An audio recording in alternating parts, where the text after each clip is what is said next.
हर हर महादेव दोस्तों, पूज्य गुरु जी ने अभी अपनी कल शिव महापुराण की कथा में बुधवार के दिन किया जाने वाला 11 गेहूं के दाने का एक ऐसा विशेष उपाय बताया है जो उन्होंने आज तक अपनी किसी भी कथा में नहीं बताया है। पूज्य जी ने कहा कि जब आपके हाथ तंग चल रहे हो, जब रुपए पैसे कहीं से प्राप्त ही ना हो पा रहे हो, जीवन में चारों तरफ से सिर्फ और सिर्फ परेशानियां आ गई हो, उनसे बाहर निकलने का कोई रास्ता न दिखाई दे रहा हो, तो 12 मार्च 2025 बुधवार चतुर्दशी के दिन कर लेना।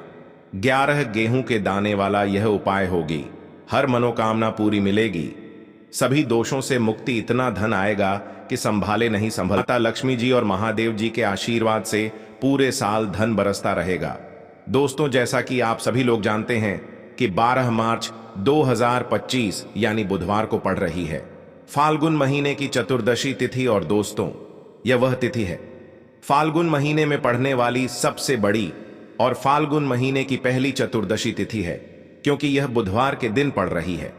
और हमारे हिंदू धर्म में इसका बहुत ही बड़ा और विशेष महत्व होता है।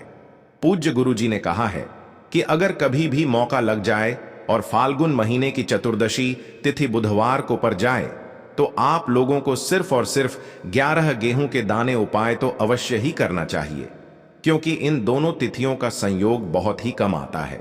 इसी के साथ दोस्तों, गुरु जी ने कहा है कि जब भी फाल्गुन महीने की चतुर्दशी तिथि पड़े, तो आप लोगों को सिर्फ और सिर्फ 11 गेहूं के दाने वाला उपाय तो अवश्य करना चाहिए।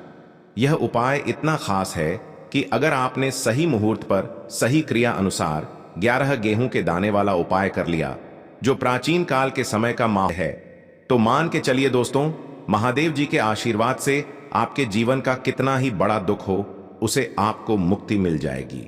आपकी कोई भी मनोकामना हो, मान लीजिए आप नौकरी की तैयारी कर रहे थे तो आपकी नौकरी लग जाएगी, आपका बंद पड़ा व्यापार चल पड़ेगा। और दोस्तों, आप जिस बीमारी से आप बहुत दिनों से परेशान थे, उस बीमारी से आपको मुक्ति मिल जाएगी। आपके जी में धन आना शुरू हो जाएगा, आपके जीवन में धन आने के नए नए रास्ते खुल जाएंगे। और मान के चलिए दोस्तों, फिर आपको किसी भी प्रकार की परेशानी का सामना नहीं करना पड़ेगा। इसलिए दोस्तों, 12 मार्च बुधवार के दिन आप लोगों को इस वाले उपाय को जरूर कर लेना है। भले ही आपने पूरे साल भर इस उपाय को न किया हो, पर अगर आपने इस फाल्गुन महीने में पड़ने वाली चतुर्दशी के दिन अगर इस वाले उपाय को कर लिया, तो आपको इस उपाय को करने का फल मिलेगा जिसकी आपने कभी कल्पना भी नहीं खड़ी होगी। इसीलिए आप लोग इस गेहूं वाले उपाय को एक बार जरूर कर लेना, ताकि आप लोगों के हाथ से यह मौका न जा सके और आपको इस उपाय को करने का फल मिल सके। दोस्तों, यह उपाय पंडित जी ने अपनी अभी की ही शिव महापुराण की कथा में बताया है, जो इस उपाय को आज हम आपको बहुत अच्छे से समझाने वाले हैं। इस वीडियो को देखने के बाद इस उपाय को समझने के लिए आपको कोई और वीडियो को देखने की जरूरत नहीं पड़ेगी। तो दोस्तों, इस उपाय को आपको कैसे करना है, कब करना है, कहां पर करना है, और उपाय को करते समय आपको किन किन गलतियों को नहीं करना है और आपको किन किन बातों का ध्यान रखना है, यह सारी जानकारी हम आपको इस वीडियो में देंगे। तो चलिए भक्तों, उपायों को शुरू करते हैं। अगर आप भी चाहते हैं कि महादेव जी का आशीर्वाद आप पर सदैव बना रहे, तो वीडियो को लाइक करें, चैनल को सब्सक्राइब करें और कमेंट बॉक्स में हर हर महादेव जरूर लिखें। और अपने फायदे के लिए, गरीबी दूर करने के लिए इस वीडियो को पूरा देख कर जाना। यदि आज आपने वीडियो को बीच बीच में से देखा, काट काट कर देखा, तो जीवन में आपको पलटा कभी हासिल भी नहीं होगी। देखिए दोस्तों, यह 12 मार्च बुधवार का दिन यह इतना खास होता है, इतना महत्वपूर्ण होता है। देखा गया है कभी कभी बड़े बड़े पूजा पाठ अनुष्ठान से जो मनोकामना पूर्ण नहीं होते, वह 12 मार्च बुधवार के दिन एक छोटे से उपाय करने से ही आपकी मनोकामना पूर्ण हो जाती है। अब हम समझते हैं इस वाले उपाय को हमें करना के समय है। इस गेहूं वाले उपाय को हमें फाल्गुन महीने के बुधवार के दिन करना के समय है। तो देखिए, इस उपाय को करने का जो समय है वह सुबह का समय है और शाम का समय भी है। अब देखिए, यहां पर हम मुख्य रूप से सुबह का समय नहीं बोलेंगे, क्योंकि 12 मार्च बुधवार का दिन है और इस दिन प्रदोष काल के समय का बहुत महत्व होता है। बाकी अगर सुबह के समय भी करेंगे तो भी अच्छा होगा, उसमें कोई भी दिक्कत वाली बात नहीं है। तो चलिए जानते हैं इस विशेष उपाय के बारे में। कर रहे हैं तो आज रात्रि में सोने से पहले आपको हो यह एक चमत्कारी दीपक का उपाय अवश्य करना है। या फिर यदि आपका जो व्यापार है, बिजनेस है, दुकान है, वह अच्छे से नहीं चल पा रही है, तो आज रात्रि में इस विशेष दीपक का उपाय आपको अवश्य करना चाहिए। देखो दोस्तों, दीपक हमारे घर में सभी नकारात्मक शक्ति को बाहर करता है। यह उपाय आपको साल में केवल एक बार करने का ही मौका मिलता है। देखिए, इस उपाय के लिए आपको तुलसी जी की जो सूखी लकड़ी होती है उसे ले लेना है। देखिए दोस्तों, यदि आपके पास पुरानी तुलसी जी की लकड़ी है तो उसे आप ले सकते हैं, और यदि आपके घर में तुलसी जी जो लकड़ी है वह सूखी हुई है तो उसकी लकड़ी आप तोड़ करके इस्तेमाल कर सकते हैं। लेकिन आपको ध्यान रखना है कि सूर्यास्त से पहले पहले ही आपको यह जो तुलसी जी की लकड़ी है इससे अवश्य ही तोड़ लेना है। तो इस उपाय के लिए आपको सबसे पहले तो एक मिट्टी का दीपक लेना होगा, चाहे तो आटे का दीपक भी ले सके, क्योंकि आटे का दीपक सभी दीपक में सर्वोत्तम माना गया है। इस दीपक के अंदर आपको शुद्ध घी का प्रयोग करना होगा, और इससे दीपक के अंदर आपने जो तुलसी जी की लकड़ी ली है उसे भी रख देना है। लेकिन ये जो तुलसी जी की लकड़ी है इसमें आपको चारों तरफ अच्छे से घी लगा लेना है। देखिए, गुरु जी ने बताया है कि जो तुलसी जी की लकड़ी है यदि आप उपाय करते हैं और बहुत ही शीघ्रता से जल जाती है, तो इसके लिए आपको एक कार्य करना है। आपको थोड़ी सी रुई ले लेनी है और उस रुई को आपने जो तुलसी जी की लकड़ी ली है उस पर अच्छे से चारों तरफ लपेट देनी है। तुलसी जी की लकड़ी के ऊपर रुई लपेटने के बाद इसे आपको पूरा घी के अंदर डुबो लेना है। अब इसे आपको बाती के रूप में प्रयोग करना है। अब दोस्तों, इस दीपक को आपको प्रज्वलित कहाँ करना है? तो इस दीपक को आपको या तो भगवान विष्णु के सामने प्रज्वलित करना होगा, या फिर आपको भगवान श्री राम के सामने प्रज्वलित करना होगा, या फिर भगवान कृष्ण के सामने, यानी कि भगवान विष्णु के जो भी अवतार हैं उनके सामने आप ये दीपक प्रज्वलित कर सकते हैं। या फिर आप इस दीपक को माता तुलसी जी के सामने भी प्रज्वलित कर सकते हैं। पूज्य गुरु जी ने बताया है कि जो भी व्यक्ति इस प्रकार से तुलसी जी की डंडी से यह दीपदान कर देता है उसके जीवन में कभी भी धन की समस्या नहीं होती है। इसीलिए आपको यह पूरे साल में केवल एक बार ही मौका मिलता है। इस उपाय को करके देखना, आपकी सभी इच्छाएं जरूर पूर्ण होंगी। यह जो उपाय है रात्रि में सोने से पहले करना है। बात करते हैं अगले। देखिए, तुलसी जी के पत्तों का बहुत ही चमत्कारिक उपाय देखिए। हम सभी के घरों में माता तुलसी का पौधा अवश्य ही होता है। तो देखिए, हमें तुलसी जी के पौधे से सबसे पहले तो 3 पत्ते तोड़ने हैं। तो देखिए, तुलसी जी के आपको 3 पत्ते तोड़ लेने हैं, और इन तुलसी जी के पत्तों को तोड़ने के बाद आपको एक चुटकी हल्दी भी अपने साथ में लेनी है। हल्दी के अंदर आपको जल मिलाकर के पेस्ट के रूप में तैयार करना है, और इसी के साथ में आपको एक दीपक भी लेना होगा। दीपक आप मिट्टी का भी ले सकते हैं, आटे का भी ले सकते हैं, और इस दीपक में आपको शुद्ध घी डाल करके इसमें आपको लंबी रुई की बाती का प्रयोग करना है। देखिए दोस्तों, आपके पास है 3 तुलसी जी के पत्ते हैं। तो पहला जो तुलसी जी का पत्ता है उस पर आपको सबसे पहले तो जो आपने हल्दी ली है उसकी एक बिंदी लगानी है। और पहला जो तुलसी जी का पत्ता है, आपके घर में भगवान विष्णु का चाहे कोई सा भी स्वरूप हो, चाहे लड्डू गोपाल जी का स्वरूप हो, या फिर भगवान कृष्ण की आपके मंदिर में प्रतिमा हो, या फिर भगवान श्री राम की प्रतिमाएं, उनके सामने आपको पहला तुलसी जी का पत्ता अर्पित करना है। अब देखिए दोस्तों, आपके पास जो 2 तुलसी जी के पत्ते हैं और आपके पास जो एक दीपक है, इन्हें आपको लेकर के पहुंचना है अपने ही घर में तुलसी जी के पौधे के पास में।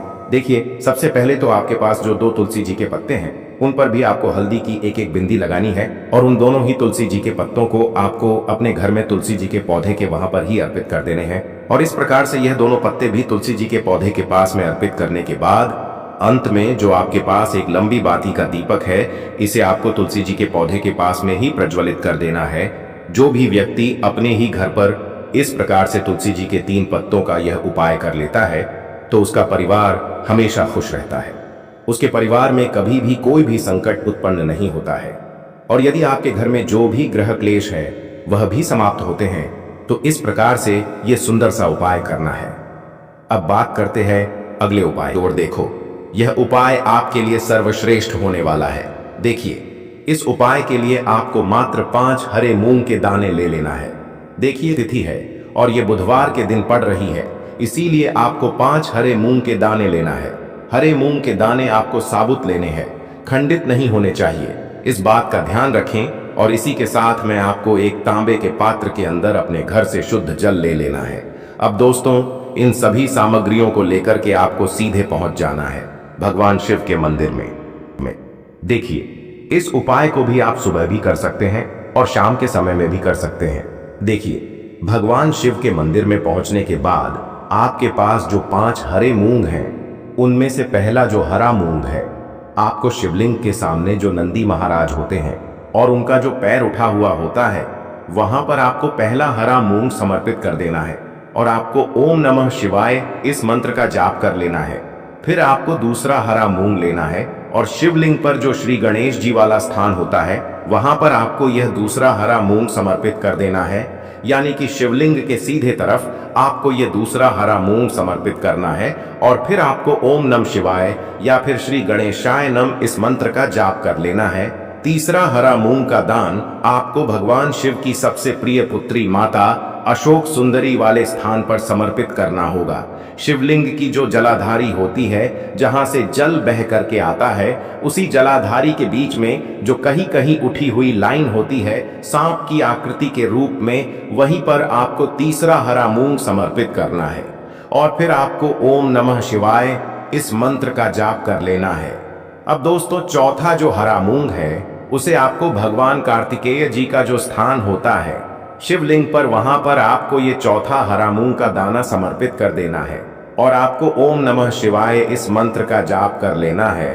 अब दोस्तों, आपके पास जो पांचवा और अंतिम हरा मूंग बचा हुआ है, उससे आपको उससे जल के पात्र के अंदर डाल देना है और इस हरे मूंग से युक्त जल से आपको भगवान शिव के शिवलिंग का अभिषेक कर देना है। जल आपको बिल्कुल धीरे धीरे समर्पित करते जाना है और लगातार आपको शिव महापुराण के मूल मंत्र श्री शिवाय नमस्तुभ्यम इस मंत्र का जाप करते रहना है। फिर आपको शिवलिंग के सामने बैठकर, यदि आप अपने बच्चों के लिए ये उपाय कर रहे हैं, यदि आप अपने बच्चों की बुद्धि, ज्ञान और विवेक के लिए उपाय कर रहे हैं, तो उसके लिए आपको प्रार्थना कर लेनी है। या फिर व्यापार में वृद्धि करने के लिए ये उपाय कर रहे हैं, तो उसकी कामना करते हुए आपको प्रार्थना कर लेनी है। या फिर अपनी नौकरी के लिए कर रहे हैं, या फिर अपने इंटरव्यू के लिए, या फिर धन की प्राप्ति के लिए कर रहे हैं, जिस भी कामना के लिए आप उपाय कर रहे हैं, उसे परिपूर्ण करने के लिए आपको महादेव से प्रार्थना कर लेनी है और फिर आपको वापस अपने घर आ जाना है। पूज्य गुरु जी ने कहा है कि जो भी व्यक्ति इस उपाय को कर लेता है, तो यकीन मानिए आपके जीवन की जो सारे संकट, कष्ट और बाधाएं ही वो सभी समाप्त होंगे। आप दोस्तों, हम जान लेते हैं चौथे चमत्कारी उपाय के बारे में, लेकिन ये उपाय विशेषकर उन लोगों को करना है जिनका व्यापार बिल्कुल भी ढंग से नहीं चल पा रहा है, या फिर जिनके घर में धन की परेशानी बहुत अधिक है, साथ ही साथ जिनका जो बुध ग्रह है वह कमजोर अवस्था में है, तो उन्हें यह उपाय करना चाहिए। बुध ग्रह को मजबूत करने के लिए आपको विशेषकर ये उपाय करना है। देखिए, इस उपाय के लिए आपको मात्र एक प्यारे सी बेलपत्र लेनी होगी। बेलपत्र जो है वह कहीं से भी खंडित नहीं होनी चाहिए। बेलपत्र यदि आपको प्राप्त नहीं हो पाती है, तो आप भगवान शिव के शिवलिंग पर चढ़ी हुई बेलपत्र को पुण्य शुद्ध जल से धोकर के उपयोग कर सकते हैं। इसी के साथ में आपको मात्र एक हरा मूंग लेना है। हरा मूंग भी आपको साबुत लेना है, खंडित नहीं होना चाहिए। और इसी के साथ में आपको एक तांबे के पात्र के अंदर शुद्ध जल लेना होगा। अब देखिए, यह तीनों सामग्री लेकर के आपको सीधे पहुंचना होगा भगवान शिव के मंदिर में। यह उपाय आप सुबह से लेकर के शाम तक किसी भी समय कर सकते हैं। देखिए, सबसे पहले तो आपके पास जो एक बेलपत्र है, उससे आपकी जो भी कामना है, चाहे व्यापार से जुड़ी हो, बुद्धि ज्ञान विवेक की प्राप्ति के लिए हो, आपके घर में सुख शांति को लेकर आपकी कोई काम न हो, जो भी आपकी कामना है उन्हें आपको बोलना है। और यह जो एक बेल पत्र है, सबसे पहले तो आपको माता अशोक सुंदरी वाले स्थान पर समर्पित कर देनी है। देखें, बेल पत्र की चिकनी साइड शिवलिंग से स्पर्श रहेंगी और इसकी जो डंडी है वो आपको जलाधारी की ओर रखनी है। इस प्रकार से आपको यह जो बेल पत्र है, इससे माता अशोक सुंदरी वाले स्थान पर समर्पित कर देना है। अब दोस्तों, आपके पास जो एक हरा मूंग का दाना है, उससे आपको आपकी जो भी कामना है उसे बोलते हुए उस हरे मूंग दाने को आपको उसे जलपात्र के अंदर डाल देना है। अब दोस्तों, ये जो हरा मूंग युक्त जल है, इसे आपको समर्पित करना है। आपकी जो भी कामना है, चाहे आपका जो व्यापार है वह अच्छे से नहीं चल पा रहा है, तो इस प्रकार से आपको कामना करनी है। और यह जो हरी मूंग से युक्त जल, इसमें से थोड़ा सा जल सबसे पहले तो आपको भगवान श्री गणेश जी वाला स्थान पर समर्पित करना है। फिर थोड़ा सा जल आपको माता अशोक सुंदरी वाले स्थान पर समर्पित करना है और फिर जो अंत में थोड़ा सा जल और बचेगा उसे पूरा आपको भगवान शिव के शिवलिंग पर धीरे धीरे अर्पित कर देना है। श्री शिवाय नमस्तुभ्यम इस मंत्र का जाप करते हुए। तो इस प्रकार से आपको थोड़ा थोड़ा जल समर्पित करना है। थोड़ा सा जल आपको भगवान गणेश जी वाले स्थान पर, फिर माता अशोक सुंदरी वाले स्थान पर, फिर अंत में भगवान शिव के शिवलिंग पर अर्पित कर देना है। आपकी जो भी समस्या होगी वह विघ्नहर्ता आपकी समस्या को समाप्त जरूर करेंगे। अब हम बात कर लेते हैं तीसरे उपाय की। देखिए, इस उपाय के लिए आपको 2 दीपक लेने होंगे। दोनों ही दीपक आप मिट्टी के भी ले सकते हैं और दोनों ही दीपक आप शुद्ध आटा मढ़कर उनके भी तैयार कर सकते हैं। आटे के दीपक को सबसे विशेष माना गया है। अब दोस्तों, दोनों ही दीपक के अंदर आपको शुद्ध घी का प्रयोग करना होगा और एक दीपक के अंदर आपको गोल रुई की बाती का प्रयोग करना होगा और एक दीपक के अंदर आपको लंबी बाती का प्रयोग करना होगा। लंबी बाती वाले दीपक के अंदर आप मौली वाला जो धागा आता है कलावा का, उसकी बाती का प्रयोग भी आप लंबी बाती वाले दीपक के अंदर कर सकते हैं। देखिए, 2 दीपक वाला ये चमत्कारी उपाय केवल रात्रि में ही किया जाता है, इसीलिए आपको इस उपाय को बहुत ही ध्यान से समझना है। इसी के साथ मैं आपको 11 काले तिल के दाने लेना है और इसी के साथ में आपको मात्र 1 चुटकी हल्दी भी लेनी होगी। अब दोस्तों, यह सभी सामग्री लेकर के आपको रात्रि के समय पहुंच जाना है अपने घर में, जहां कहीं भी तुलसी जी का पौधा, तुलसी माता का निवास स्थान है, वहां पर। देखिए दोस्तों, सबसे पहले तो आपके पास जो एक गोल बाती का दीपक, उसे आपको तुलसी जी के वहां पर प्रज्वलित करना है। दीपक को प्रज्वलित करते समय आपको ओम नमो भगवते वासुदेवाय इस मंत्र का 11 बार जाप कर लेना है। अब देखिए दोस्तों, आप जो 11 काले तिल के दाने लेकर के आए हैं, उन्हें आपको अपने सीधे हाथ में रखना है और जो आपने गोल बाती वाला दीपक प्रज्वलित किया है माता तुलसी जी के वहां पर, उसके ऊपर से आपको इन 11 काले तिल को घाटी की दिशा में घुमाना है। आपको अपना नाम और अपनी गोत्र को बोल देना है और फिर आपको इन काले तिल को उससे जलते हुए दीपक के अंदर डाल देने हैं। देखिए, काले तिल भगवान विष्णु के पसीने से उत्पन्न हुए हैं और जब भी हम यह दीपक बुधवार की रात्रि में प्रज्वलित करते हैं तो इससे हमें हमारे कर्ज में राहत मिलती है, हमारे जीवन में धन प्राप्ति के नए नए मार्ग खुलते हैं, हमारा अगर कोई भी कार्य रुका हुआ है तो वह भी परिपूर्ण होता है। देखिए, गोल बाती का जो दीपक है, विशेषकर हम माता तुलसी के वहां पर भगवान विष्णु और माता लक्ष्मी के निमित्त प्रज्वलित कर रहे हैं। इस प्रकार से आपको ये दीपक प्रज्वलित कर देना है। अब जो आपके पास लंबी बाती का दीपक है, 1 चुटकी हल्दी है, तो इससे आपको लेकर के पहुंचना है अपने घर के मंदिर में। आपके घर के मंदिर में माता लक्ष्मी की जो भी प्रतिमा ही मूर्ति है, उनके सामने सबसे पहले तो आपको ये लंबी बाती का दीपक रखना है। फिर आपको दीपक को प्रज्वलित कर देना है। दीपक को प्रज्वलित करते समय आपको ओम महालक्ष्मी नमः इस मंत्र का जाप करते रहना है।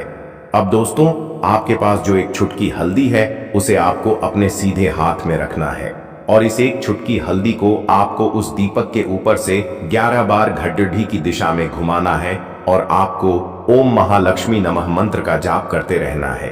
और इस 1 चुटकी हल्दी को आपके घर में पॉजिटिव एनर्जी बढ़ती है, सकारात्मक ऊर्जा बढ़ाती है। जब आप अपने घर के मंदिर में हल्दी का स्वास्तिक बनाते हैं, आपके घर से बुरी शक्तियां, नेगेटिव एनर्जी जैसी चीजें बिल्कुल आपके घर में नहीं रुकती हैं। मुख्य द्वार तो इतना उत्तम होता है कि मुख्य द्वार से ही मां लक्ष्मी की नजर सबसे पहले आपके मुख्य द्वार पर ही पड़ती है और मुख्य द्वार पर अगर आपने हल्दी के स्वस्तिक बना दिए तो मां लक्ष्मी देखते ही प्रसन्न हो जाती है, क्योंकि यह श्री हरि विष्णु से जुड़ी हुई है ना। और हल्दी के स्वास्तिक जहां पर जो व्यक्ति अपने घर के मुख्य द्वार पर बनाते हैं, ऐसा समझ लीजिए मां लक्ष्मी उनके घर में वास करती ही करती है और कभी भी ऐसे घर को फिर छोड़कर नहीं जाती है। स्थिर लक्ष्मी का वास आपके घर में होगा। यह हल्दी के स्वस्तिक वाला उपाय, साथ ही साथ कोशिश करें कि इस दिन गाय माता को हरी घास अवश्य खिलाए और एक पानी का घड़ा भरा हुआ किसी जरूरतमंद को दान जरूर करें। और जो व्यक्ति पक्षियों के लिए पानी की व्यवस्था करता है ना, या फिर घड़े को दान कर देता है, उसके घर कभी भी धन की कमी नहीं होती है। माता लक्ष्मी उनके भंडार भर देती है। अगर आपको वीडियो अच्छा लगा हो तो वीडियो को एक लाइक जरूर करें। हर हर हर महादेव। ओम नमः शिवाय।